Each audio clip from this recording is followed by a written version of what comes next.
Important সবচেয়ে বড় important video আজকের এটা।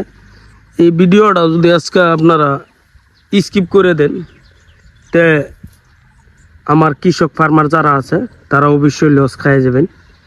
তো এই ভিডিওটা হইল গিয়ে আমার কৃষক ফার্মার যারা বেকার আছে বা যারা অল্প আইডিয়ার কমই আছে তাদের জন্য এই ভিডিওটা দেখছেন। কত সুন্দর লোমালোমে পটল নিচে লটকা রয়েছে দেখেন। তো এই লটকা থাকার কারণ আজকে এই টিপসটা ধরবো আপনাদের কাছে।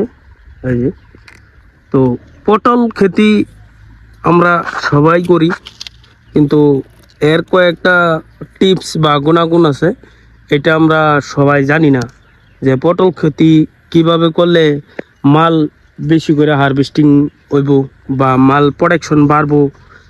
সেই গতিকে আজকে কয়েকটা বিস্তারিত কথা আপনাদের কাছে তুলে ধরবো।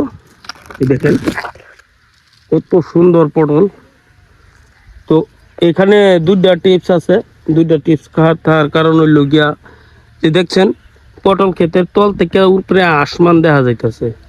আসমান দেখার কারণে কিন্তু পটলের প্রোডাকশন বাইরে গেছে গা, অল্প গাছ আছে, কিন্তু আরেকটা জায়গা আছে এই ক্ষেত্রেই সেটাও দেখাম। সেই ক্ষেত্রে কিন্তু মালের প্রোডাকশন খুব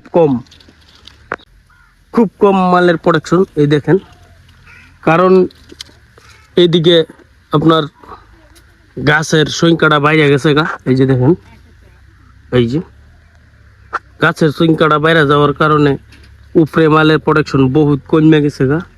এই গতিকে পটল ক্ষেত যদি আমার ফার্মার যারা আছে পটল ক্ষেত যদি লাগান তাহলে ডিস্টেন্স প্রায় 2 থেকে 3 হাত দিবেন। আমি ডিস্টেন্স কমায় দেওয়ার কারণে আমি বৃহৎ লোকসান খাইছি। আর এদিকে আপনি যদি দেখাবার চেষ্টা করি তো এদিকে ডিস্টেন্স খুব কম আছে, সেই গতিকে মেধা পটলের সংখ্যাটা অল্প বেশি আছে।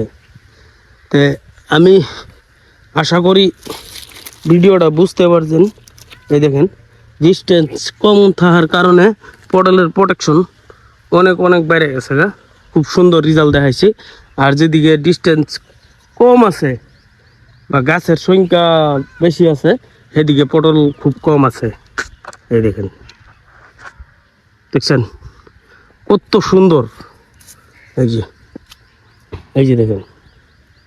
তো পটল ক্ষেতের ভিডিও আমি বহুত বানাইছি, কিন্তু আজকের ভিডিওটা সবচেয়ে ইম্পর্টেন্ট ভিডিও। এই যে দেখেন খুব সুন্দর পটল নামছে ক্ষেতের মাঝে। তো ভিডিওটা যত পারেন শেয়ার করে দেবেন।